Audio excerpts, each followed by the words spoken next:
여러분, 요셉 그러면 뭐가 제일 먼저 떠오릅니까? 꿈이 제일 먼저 떠오르죠. 요셉은 꿈의 사람입니다. 꿈이 한 사람을 어떻게 변화시키고 꿈을 보게 된 사람에게 어떤 영향을 끼치는가를 잘 보여주는 사람이 요셉입니다. 우리가 요셉에 대한 이야기를 이제 시작을 했는데 38장에 오면 요셉의 이야기가 잠깐 중단되고 유다와 다말의 이야기가 중간에 이렇게 끼어 있었습니다. 그러다가 39장에 오면 다시 요셉의 이야기로 이어지게 됩니다. 지난 37장 마지막 절인 36절에 보면 그 미디안 사람들은 그를 애굽에서 바로의 신하 친위대장 보디발에게 팔았더라. 이렇게 일단 마무리를 했습니다. 자, 그리고 이제 중간에 38장이 끼어 있다가 39장이 시작되면서 마치 연속극을 보면 이제 지난 회가 끝나고 새 이제 드라마가 시작될 때 보면 바로 새로운 장면이 나오는 게 아니라 지난주에 마지막 감질맛 나게 끝났던 그 장면, 그거를 또 살짝 보여주고 시작을 하잖아요. 그런 것처럼 이제 39장 1절도 37장 마지막 절과 살짝 겹치게 설명을 합니다. 자, 39장 1절을 보면요. 요셉이 이끌려 애굽에 내려가매 바로의 신하 친위대장 애굽 사람 보디발이 그를 그리로 데려간 이스마엘 사람의 손에서 요셉을 산이라. 이렇게 되어 있습니다. 이렇게 겹치는 부분이 있죠. 자, 이렇게 요셉은 가나안 땅에서 아버지 품에 있다가 이제 하루아침에 애굽으로 내려오게 됩니다. 자, 이 한 절을 통해서 보면 이게 뭐 짧은 내용이 그냥 함축돼 있지만 사실 그 안에는 엄청난 변화가 생겼습니다. 살아가는 삶의 공간이 가나안 땅에서 애굽으로 바뀌었죠. 그리고 아버지의 특별한 사랑을 입고 부족함이 없었던 아들에서 한순간에 종의 모습으로 전락이 됩니다. 이제 자신의 운명을 자신이 선택하고 결정할 수 없는 그런 종이 된 것이죠. 자, 그런데 이러한 변화가 요셉에게 그냥 마냥 절망의 나락으로만 떨어지게 만든 것은 아니었습니다. 이제 오늘부터 이제 살펴보게 될 내용들은 욥에게 이런 놀라운 반전이 이루어지는 장면들을 이렇게 살펴보게 되는데, 먼저 2절을 보면은요, 여호와께서 요셉과 함께 하심으로 그가 형통한 자가 되어 그의 주인 애굽 사람의 집에 있으니 그랬습니다. 여러분, 겉으로 보면 지금 요셉의 인생은 엄청난 나락으로 떨어졌습니다. 그 자유의 몸에서 아버지의 사랑을 받는 그 아들에서 종의 신분으로 떨어진 것이죠. 자, 그런데 그 배후에는 보이지 않는 하나님의 손길과 인도하심이 있어서 그와 함께했고 그를 형통하게 했다. 이렇게 말씀을 하는 것을 보게 됩니다.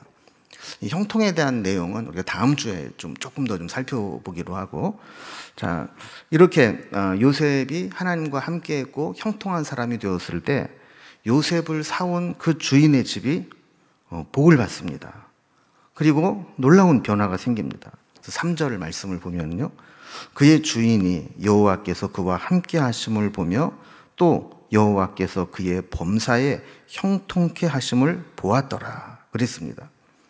여러분, 이걸 보면요, 한 가지 신기한 게 있어요. 뭐냐면, 여러분, 보통은 믿음의 사람도 하나님이 하시는 일을 잘 깨닫지 못할 때가 많아요. 우리도 그렇지 않습니까? 그때는 잘 몰라요. 근데 지나고 나서야 이게 하나님의 손길이 있었구나, 이거를 깨달을 때가 많죠. 지금은 막 하나님이 나를 막 고난으로 막 몰고 가시는 줄로 아는데, 나중에 지나고 나면 그게 나를 연단하기 위함이었고 더 큰 복을 주기 위함이었다, 뒤늦게 깨달을 때가 많아요. 그런데 이 보디발은 이 요셉을 사오고 난 후에 좀 이상한데, 하나님이 제가 함께 하나 봐, 제가 함께 하니까 제가 하는 모든 일이 형통케 되네, 이거를 보게 되었다는 거예요. 요셉이 들어오고 난 후에 집안이 완전히 달라진 것을 이제 깨닫게 된 것이죠. 아마도 이 보디발은 친위대장 그 중책을 맡다 보니까 집안일을 이렇게 세밀하게 잘 살필 여력이 없었던 것 같아요. 그러니까 이 집안이 온통 그냥 뭐 난리도 아닌데, 요셉이 들어오고 난 후부터 하나하나 자리가 잡혀나가기 시작하더니만 이게 하는 일마다 다 잘 되는 거예요. 야, 이거는 누군가 뒤에서 도와주지 않으면 저런 일이 일어날 수가 없다라는 것을 깨닫게 된 것이죠. 결국 요셉은 그 집안의 모든 일들을 맡아서 책임지는 가정 총무로 발탁이 됩니다. 그래서 4절에 보면 요셉이 그의 주인에게 은혜를 입어 섬김에 그가 요셉을 가정 총무로 삼고 자기의 소유를 다 그의 손에 위탁하니 그랬습니다. 여러분, 우리는 이제 성경을 읽으면서 그냥 요셉이 일을 잘해가지고 가정 총무가 됐구나 이렇게 생각을 하기 쉽지만, 여러분 사실 그 집안 분위기를 이렇게 가만히 보면은요, 여러분 그 집에 요셉보다 먼저 그 집에 종으로 들어온 사람들이 많이 있었을 거예요. 그리고 요셉이 17살에 그 집에 팔려갔으니까 그보다 나이도 훨씬 많고 경험도 많고 일 잘하는 사람도 분명히 있었을 거예요. 아마 그 중에는 내가 가정 총무가 되지 않을까 하고 은근히 이렇게 자기의 세력을 확장해 나가면서 자기 주도권을 잡으려고 했던 그런 사람도 있었을 거예요. 자, 그런데 모든 사람의 예상을 다 뒤집어 엎고 이 보디발이 이 젊은 요셉을 가정의 총무로 딱 세워 놓은 거예요. 여러분, 이거는 사실은 이제 쉽지 않은 일입니다. 그런데 이 보디발의 선택이 아주 탁월했습니다. 5절을 보면요, 그 결과를 이렇게 이야기하죠. 그가 요셉에게 자기의 집과 그의 모든 소유물을 주관하게 한 때부터 여호와께서 요셉을 위하여 그 애굽 사람의 집에 복을 내리심으로 여호와의 복이 그의 집과 밭에 있는 모든 소유에 미친지라. 그러니까 하나님께서 요셉을 위해서 그 애굽 사람의 집에 복을 주시는데 그의 집의 모든 소유와 또 밭에 있는 모든 것, 이 모든 것에 그 하나님의 형통함과 복이 임했다는 거예요. 여러분, 이걸 보면 한 사람이 얼마나 중요한가를 알 수 있게 되죠. 하나님이 함께 하시는 사람, 하나님이 복을 주시는 사람, 하나님의 은혜가 있고 하나님이 형통케 하는 사람, 그 한 사람이 들어오니까 그 집이 완전히 달라지고 그 집이 복을 받고 그 집이 형통케 되는 은혜를 누리게 됩니다. 한마디로 말하면 그 집에서, 그 집의 입장에서 보면 요셉이 복덩이죠, 복덩이. 그래서 아마 그랬을 거예요. 이 보디발은 다니면서 어디서 저런 복덩이가 굴러왔나 몰라.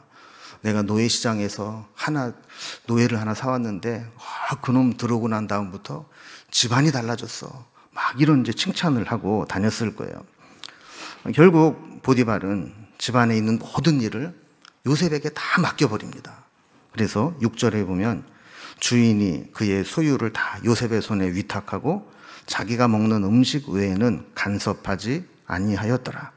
요셉은 용모가 빼어나고 아름다웠더라. 그랬습니다. 자, 요셉은 가정총무로 발탁이 됐는데 여기서 이렇게 자꾸 언급을 한 것을 보면 일반적으로 가정총무에게 맡기지 않았던 것까지도 다 맡겼던 것 같아요. 여러분, 사실 그렇잖아요. 주인의 입장에서 종에게 좀 살림을 맡긴다고 해도 마지막 곳간 열쇠는 주인이 갖고 있고 인감은 주인이 갖고 있고 뭐 그래야 되는 거 아닙니까? 요놈이 이게 나중에 견물생심이라고 마음이 변해가지고 뒤로 빼먹으면 어떡해요. 그런데 아마 보디발은 그것까지도 다 넘겨주었던 것 같아요. 그러면서 한 가지 금한 게 있다고 그러죠. 자기가 먹는 음식 외에는 간섭하지 아니하였더라.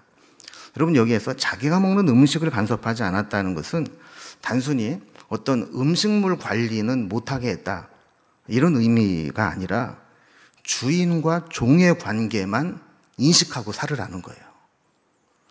여러분, 요즘은 뭐 같은 식탁에서 같이 밥 먹는 게 그게 이상한 일이 아닙니다. 특별한 일이 아닙니다. 근데 옛날에는 같은 식탁에서 같이 밥을 먹는다는 게 어려웠어요. 여러분도 연세 드신 분들은 아시겠지만 여러분, 옛날에 남자하고 여자하고 겸상했습니까? 못했습니까? 싼 것들은 했어요. 근데 양반 빼박이 있는 집안, 혈통 있는 집안, 이런 집은 어디 감히 여자가 남자랑 같이 겸상을 합니까? 남자들, 어른들부터 한 상 차려서 먹고 상 물리면 거기다가 또 여자들 또 채워가지고 리필해가지고 또 먹고 그랬죠. 그러니까 이제 이 식탁은 단순히 어떤 밥을 먹는 공간이 아니라 그 속에서도 분명한 위계 질서가 있는 것이죠. 그러니까 보디발이 자기의 먹는 음식 외에는 간섭하지 않았다라는 이야기는 다 맡기고 네가 이 식탁에는 못 온다는 것만 알아. 어떻게 보면 저는 그 생각했어요. 이 선악과 아니야? 이런 생각을 했어요. 하나님이 에덴 동산에 모든 것을 다 주시고 너 선악과만 먹지 마. 이런 것과 마찬가지로 이 보디발은 요셉에게 집에 있는 모든 것들을 다 맡겨놓고 그 대신 너 나랑 같이 맘먹지만 마. 네가 못하는 게 하나 있다는 것만 알아. 이러면서 이제 식탁을 주지 않았던 거죠. 자, 이게 유일하게 요셉이 할 수 없도록 제한된 일이었습니다. 이것을 통해서 요셉은 집안일을 다 위임받고 주인의 모든 것들을 관리하게 되었죠. 자, 이렇게 해서 요셉의 애굽 생활이 시작이 됩니다. 자, 그러면 오늘 우리가 살펴본 이 내용을 통해서 우리에게 하나님이 주시는 교훈이 어떤 것들이 있는가를 좀 살펴보겠습니다. 먼저 첫 번째로 사람이 망했다고 생각할 때 하나님이 일하기 시작하신다는 겁니다. 요셉은 하루아침에 부잣집에 사랑받는 아들에서 애굽의 노예로 전락을 했죠. 그가 37장을 시작할 때 보면 형들에게 팔려갈 때 그 나이가 17살이라 그랬어요. 여러분 생각을 해보세요. 17살이면 지금 몇 학년이죠? 고삘인가요? 중삘인가요? 고1 정도 되나요? 예, 그 나이예요. 그 나이에 나라도 다르고 언어도 다르고 기후나 문화나 종교나 이런 게 다 다른, 자기를 아는 사람이 하나도 없고 자기를 위해주는 사람이 하나도 없고 이제 가면 종살이를 해야 되는 그 애굽으로 팔려간 겁니다. 여러분 세상 말로 말하면 이게 잘된 겁니까? 망한 겁니까? 이거는 망한 거죠. 그 인생이 완전히 망한 길로 가는 겁니다. 자, 그런데 우리에게 소망이 되는 것은 그러한 상황에서 사람의 인생이 끝났다, 망했다 싶은 그 자리에서도 하나님은 여전히 일하고 계셨고 하나님은 여전히 그를 통해 하나님의 계획을 이루어가고 계신다라는 겁니다. 자, 그렇다면 이 요셉이 그렇게 애굽의 종으로 팔려갔는데도 불구하고 하나님이 일하고 계시는 것은 무엇이었을까요? 어떻게 일하고 계셨을까요? 먼저 첫 번째 살펴볼 것은 요셉을 바로의 신하 친위대장 애굽 사람 보디발이 사게 하셨다라는 겁니다. 여러분 당시 한번 상황을 한번 이렇게 머릿속에 상상을 한번 해보세요. 이스마엘 사람이 요셉을 종으로 끌고 갔잖아요. 그래서 애굽의 노예 시장으로 갔다가 매물로 내놓은 겁니다. 그러면 요셉만 나와 있는 게 아니라 여러 사람이 나와 있겠죠, 그죠? 그리고 또 노예 시장이 열리는 날 노예가 필요한 사람들이 노예를 사러 여러 군데서 나왔겠죠. 그래서 이제 그 당시에는 노예는 사람이 아니라 어떤 그 매물이었기 때문에 서로 조건이 맞는 대로 거래가 이루어지는 상황이었습니다. 자, 이럴 때 누구의 종이 되느냐에 따라서 그 사람의 인생이, 그 종의 인생이 완전히 달라지는 겁니다. 여러분, 그 미국에 이민을 가면 그런 얘기 하더라고요. 누가 자기를 공항에서 마중 나와주느냐에 따라서 그 인생이 달라진대요. 치킨집 하던 사람이 그 사람을 가이드해주면 그 사람은 대부분 치킨집에서 아르바이트 하다가 치킨집 따라 나가고, 세탁소 하는 사람이 그 사람을 돌봐주면 세탁소에서 아르바이트 하다가 세탁소 하나 또 분리해서 나가고 이렇게 된다는 거예요. 그러니까 이 이민 생활에서도 내가 누구의 도움을 받느냐에 따라서 이민 생활의 직업이 달라지고 그 환경이 달라지는 것과 마찬가지로 여러분 종은 누구를 주인으로 만나고 누구의 집에 팔려가느냐에 따라서 그 종의 인생이 달라지는 겁니다. 자, 그런데 하나님은 바로의 친위대장 보디발에게 팔려가게 하셨습니다. 이것은 우연인 것처럼 보이지만 나중에 요셉이 애굽의 총리가 되는 발판이 되는 첫 번째 단계였습니다. 하나님께서 이 요셉을 그 집이 아니라 다른 집에 팔려가게 했더라면 요셉의 인생은 어떻게 됐을까요? 성경은 어떻게 이어졌을까요? 하나님은 이 모든 과정에서 보디발과 요셉이 만나게 되는 그 사건까지도 하나님은 예비하시고 계획하시고 인도하셔서 만나게 하시고 그 집에 들어가게 하신 겁니다. 여러분, 사실 보디발은 지금까지 여러 사람을 만나면서 살아왔을 거예요. 수많은 사람들을 만나봤을 것이고 어쩌면 사람을 딱 보면 그 사람이 어떤 사람인지 파악이 가능한 사람이었을 겁니다. 친위대장이라고 하는 것은 요즘으로 말하면 청와대 경호실장이나 수방사 사령관 정도 되는 직인데, 여러분, 그 엄청난 권력을 가지고 있는 그 자리에 얼마나 많은 사람들이 줄을 대고 출세해보겠다고 몰려왔겠어요. 그런 사람들을 보면서 저 사람이 진짜 밀어줄 만한 사람인지 아니면 등쳐먹고 내뺄 놈인지 키워줘 봤더니 뒤통수 칠 놈인지 이런 거 얼마나 많이 경험을 했었겠습니까? 또 그 수하에 얼마나 많은 사람들이 들어왔다 나갔다 했겠습니까? 그 보디발은 어떤 면에서 보면 사람 눈빛만 봐도 저 사람이 어떤 사람인지, 그리고 심부름 하나만 시켜봐도 그 사람이 어떤 사람인지 그 됨됨이를 꿰뚫어 볼 수 있는 사람이었을 겁니다. 여러분, 사람을 많이 다뤄본 사람, 사람을 많이 경험해 본 사람은 그거를 자연히 체득을 하게 되죠. 그래서 뭔가 말 한마디 딱 던져보면 그 사람의 반응을 딱 보면 저 사람이 인품이 어떻구나, 그릇이 어떻구나, 일하는 거 하나만 딱 봐도 이게 다 파악이 되죠. 그러니까 보디발이 그 사람을 볼 줄 아는 그 식견을 가지고 노예시장에 딱 나왔는데, 그때 요셉은 다른 사람과 좀 달랐던 뭔가가 있었던 것 같아요. 우리가 6절 뒷부분에 보면 외모에 대한 얘기가 나오죠. 용모가 빼어나고 아름다웠다. 그래서 뭔가 이 외적인 면으로도 다른 노예보다는 좀 달랐을 것이고, 또 어쩌면 이 눈빛이 달랐을 것 같기도 하고, 또 왠지 모르게 좀 이 선하면서도 스마트하면서도 그런 게 있지 않았을까 하는 생각이 들어요. 어쨌든 하나님은 요셉이 애굽의 종으로 팔려갔지만 보디발과 만남을 통해서 요셉의 앞길을 예비하시고 하나님은 계속해서 하나님의 뜻을 이루어가고 계신다라는 겁니다. 자, 두 번째, 하나님이 그 종살이를 하는 요셉에게 일하시는 것은 요셉은 주인의 집에서 일하게 되었다는 거예요. 그럼 요셉을 사온 보디발은 요셉을 자기 집안일을 하도록 했습니다. 만약에 요셉을 외근직으로 바깥으로 돌려서 그냥 막노동, 막일하는 쪽으로 막 시켜서 그냥 사람들 틈에 끼어서 그냥 몸 쓰는 일만 하게 되었다면 요셉의 진가가 드러나지 않았을 수 있어요.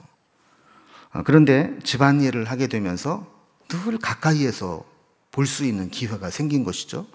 자, 그러면서 주인의 눈에 띄게 된 겁니다.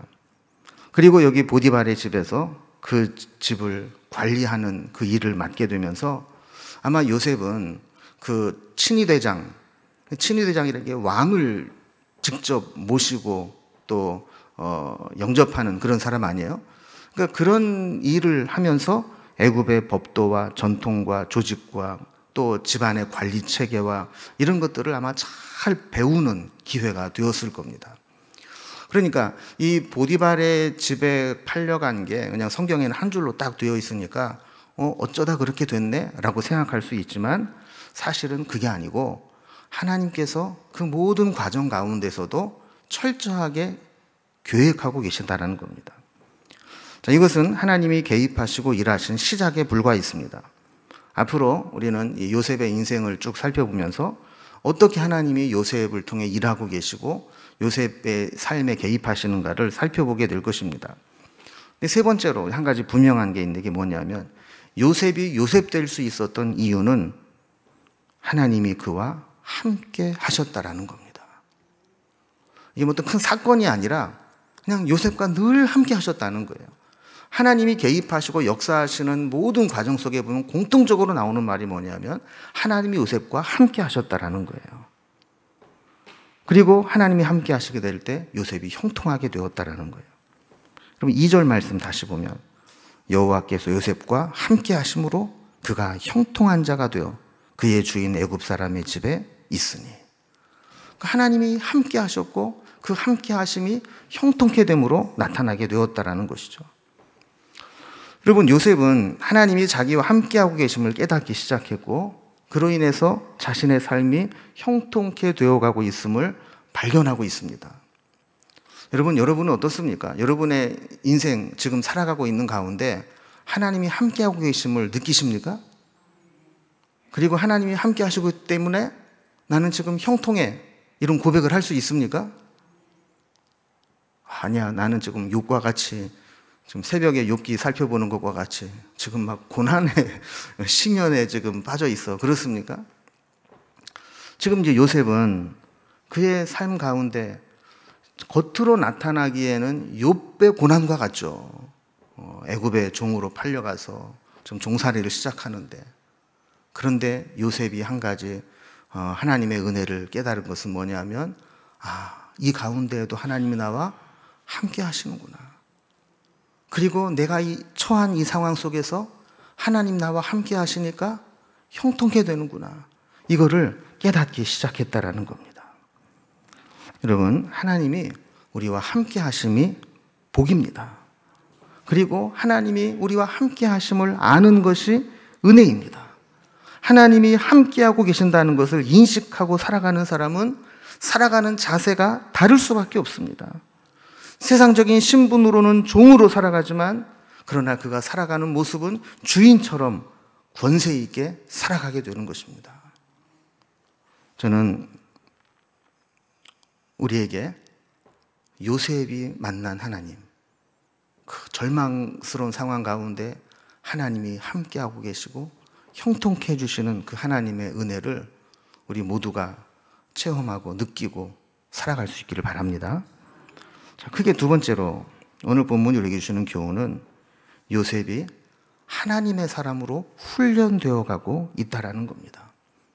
여러분, 우리가 37장의 말씀을 공부하면서 요셉의 그 출발, 그 요셉의 모습은 그리 그렇게 성숙되고 좋은 모습은 아니었다라는 걸 살펴봤죠. 일단 요셉은 아주 복잡한 가정에서 태어났습니다. 엄마가 4명이나 되고 12명의 형제들 틈바구니 속에서 줄을 서서 편가르기도 했어야 됐고, 그 가운데서도 아버지 야곱의 편애를 받으면서 다른 형제들과 원만하지 못한 그런 관계를 맺고 있었습니다. 특히 형들의 허물과 잘못을 아버지에게 알리는 역할을 하게 되면서 형들의 미움을 사게 되었습니다. 그러니까 이런 여기까지의 모습만 보면 아휴, 저거를 어디다 써먹어 싶은 그런 모습이죠. 아버지 백만 믿고 형제들 배신하고 형제들 잘못한 거 아버지에게 일러 바치기나 하고, 그러면 이 모습을 보면 뭐 어디다 써먹겠어요. 그런데 이런 요셉의 모습이 애굽으로 팔려오고 그 속에서 하나님이 함께하고 계시고 하나님이 그 가운데서 나를 형통케 하시는 모습을 바라보면서 그는 변화되기 시작합니다. 성경에 그가 어떤 마음으로 어떤 변화를 겪었는지에 대한 그 과정이 나와 있진 않아요.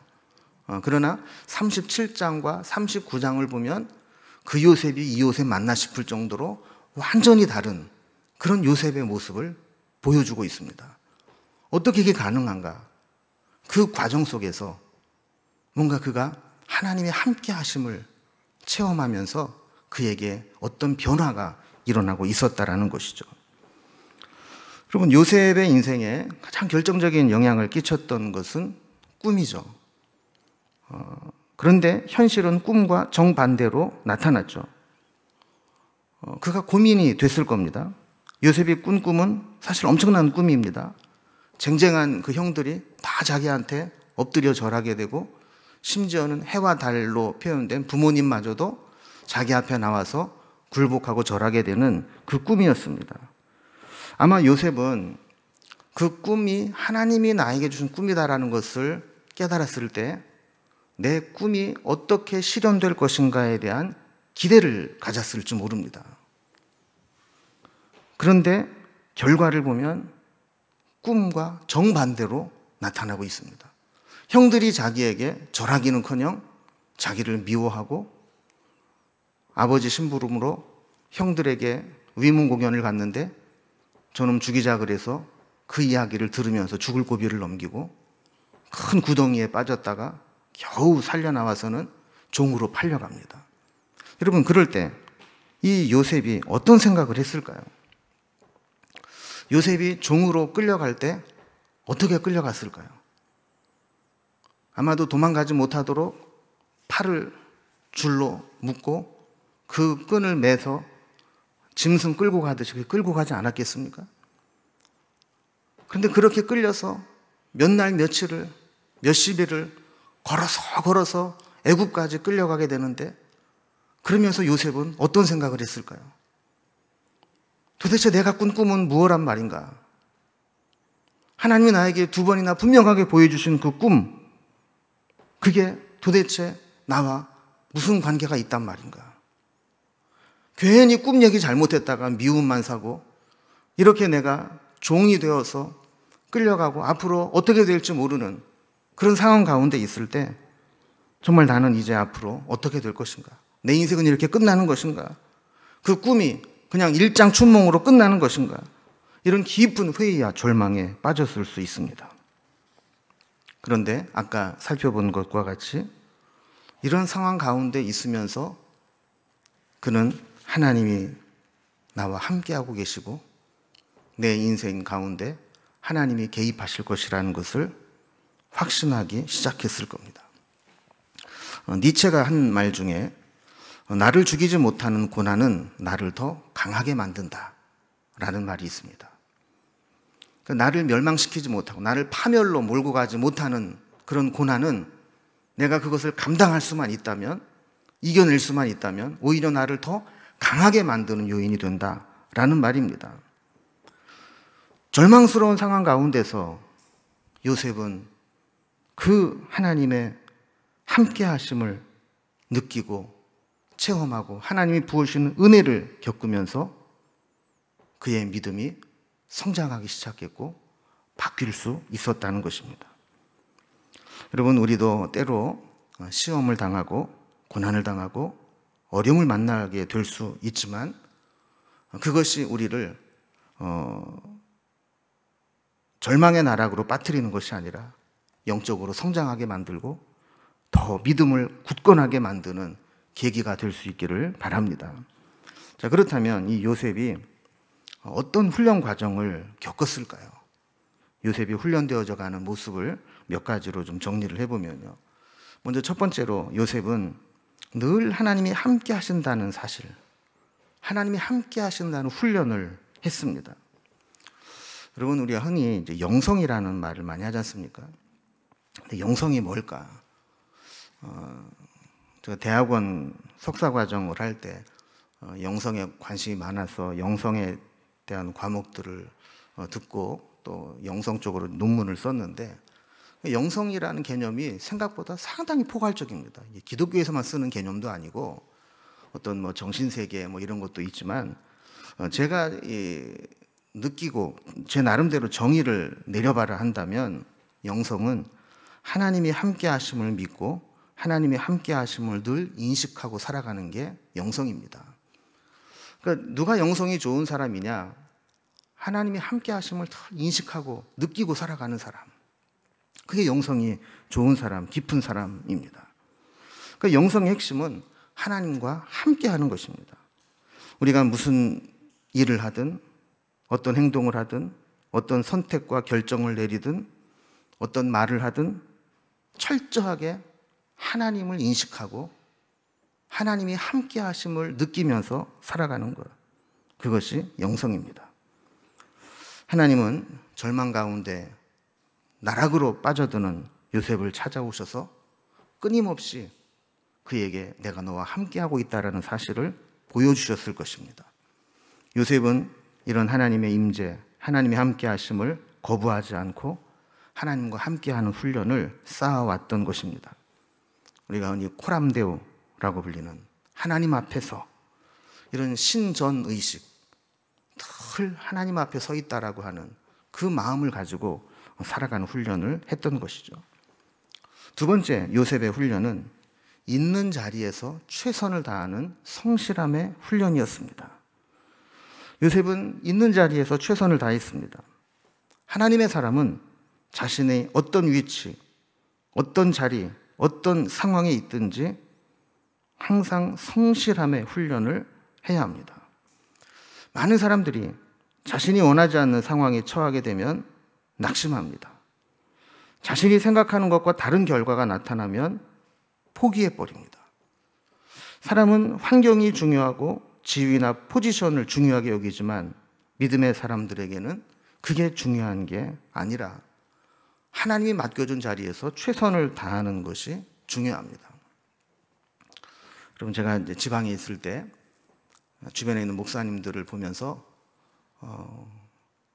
참 행복하게 목회를 하지 못하는 그 분들을 보면 공통적으로 가지고 있는 의식이 뭐냐면 내가 이런 데서 썩을 사람이 아닌데 어쨌든 길이 안 풀려가지고 이 촌동네에 와가지고 말도 잘 안 통하는 저 할배들 데리고 내가 여기서 이렇게 썩을 사람이 아닌데 이런 마음을 가지고 목회를 하는 분들은 여러분 거기 무슨 행복이 있고 무슨 만족이 있겠습니까? 그런 어떤 분은 하나님이 나를 보내신 그 자리에서 어떻게 하든지 뭐라도 좀 해보려고 막 몸부림을 치고 하나님이 나를 보내신 그 자리라고 생각하고 최선을 다하는 그런 목회자들도 있어요. 여러분, 우리도 마찬가지입니다. 우리는 내가 어느 위치에 있느냐, 어느 자리에 있느냐, 내가 얼마나 다른 사람들에게 인정을 받고 내 포지션이 어디까지 올라갔느냐, 이게 중요하지만 하나님은 그게 중요한 게 아니라 있는 그 자리에서 얼마나 성실하게 하나님 주신 사명을 감당하느냐, 이거를 보신다라는 겁니다.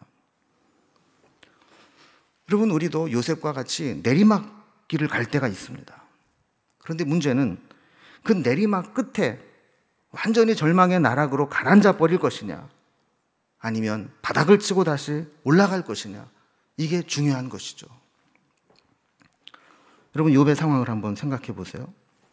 아버지의 그늘 아래서 특권 아닌 특권을 누리고 심지어 형들을 감시하고 형들의 운명을 결정지을 수 있는 권력 아닌 권력을 가지고 있었던 요셉이 어느 한순간에 역전되어서 인신매매를 당하고 노예로 팔려가고 비참한 종이 되었습니다. 여러분이 요셉의 입장이라면 그 종살이를 어떻게 해나가겠습니까? 요셉은 있는 자리에서 그리고 자신의 상황에서 최선을 다했습니다. 그에게 많은 변화가 생겼고 감당하기 힘든 그런 어려움들이 있었지만 성경을 보면 그가 그것 때문에 원망하거나 한탄하거나 불평하거나 인생을 함부로 살거나 그렇게 했다는 구절이 단 한 구절도 나오지 않습니다. 그는 있는 상황에 집중했습니다. 옛날을 그리워하지 않았습니다. 여러분, 요셉이라고 왜 옛날이 생각이 안 났겠어요? 왜 옛날에 살던 가나안 그 헤브론 땅 아버지와 함께 그 권세를 누리며 살던 그곳이 생각이 안 났겠어요? 채색 옷을 입고 아버지의 그냥 쭈쭈쭈쭈 하면서 그냥 막 세워졌던 그 시절이 왜 안 그리웠겠어요? 그러나 요셉은 그때를 생각하면서 절망하지 않았어요. 또 형들을 생각하면 얼마나 억울하고 분이 차겠어요. 아무리 그래도 그렇지. 형들이 나를 죽이려고 그러고 나를 팔아버려. 그래서 내 인생을 이렇게 만들어버려. 이런 원망으로 인생을 허비하지 않았어요.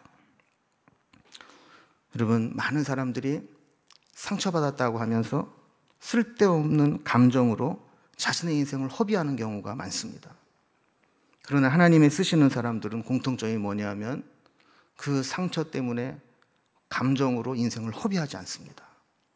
내가 어떤 상황 가운데 있든 어떤 자리에 있든 그 자리에서 성실하게 살아갑니다. 여러분, 원래 요셉은 성실한 사람입니다. 너무 성실해서 탈이었죠. 아버지가 요셉에게 맡긴 임무가 뭐였어요? 형들의 잘못 있으면 다 알아와라, 이거였잖아요. 얼마나 성실하게 이 사명을 감당했든지 당한 형들이 일치단결해서 저놈 죽이자 이렇게 달려들 정도로 아주 성실하게 뿌락지 역할을 했던 그런 성실함이 있었던 요셉이죠. 그런데 그 성실함이 대상이 바뀌고 자세가 바뀌니까 다른 사람이 탐내는 사람, 믿고 맡길 만한 사람이 된 겁니다. 하나님이 쓰시는 사람은 작은 일에 충성하는 사람입니다. 달란트 비유에서도 주님이 말씀하셨듯이 마태복음 25장 20절에 보면 5달란트를 맡긴 자가 5달란트를 더 남겨서 왔을 때 뭐라고 말씀하세요? 잘하였도다. 착하고 충성된 종아, 네가 작은 일에 충성하였음에 내가 많은 것을 네게 맡기리니 네 주인의 즐거움에 참여할지어다.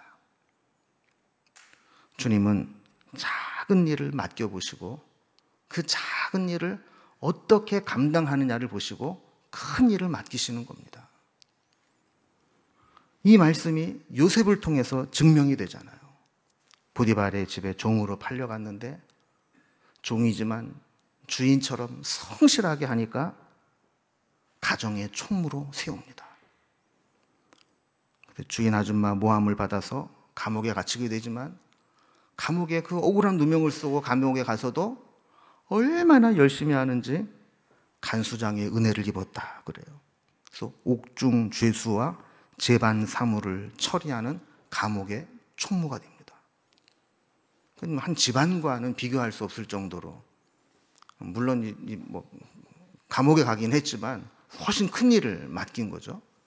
그리고 거기에서도 얼마나 성실하게 잘했든지 꿈 해몽을 통해서 당시 최강대국인 애굽의 총리로 발탁이 됩니다. 애굽뿐만 아니라 그 근동 지역에 7년 대흉년이 왔을 때 그 7년 풍년을 잘 준비해서 그 7년 흉년을 나게 만들고 나중에 이스라엘 민족을 기근에서 구원하고 애굽에서 인큐베이터처럼 그 야곱의 식구들이 모여 있다가 430년 만에 60만 대군이 되어서 나가게 만드는 그 자리를 만든 사람이 바로 요셉이었습니다. 이렇게 요셉은 하나님과 함께하는 훈련, 그리고 하나님이 맡겨준 자리에서 최선을 다하는 성실함의 훈련을 다 했어요. 세 번째 요셉의 훈련은 하나님 앞에서 유혹을 이기는 훈련을 했습니다. 이 부분은 우리가 다음 시간에 살펴볼 내용이기 때문에 오늘 제목만 이렇게 살펴보고 넘어갑니다. 요셉이 이 주인 아줌마의 유혹을 이겼다라고 하는 것은 당시 신분 제도로 볼 때 거절할 수 없는 유혹이었어요. 그 당시에 이 주인과 종의 관계는 거절을 할 수 없는 관계예요. 그럼에도 불구하고 요셉은 무너지지 않고 자기 신앙을 지키는 그런 훈련을 해왔다라는 것입니다.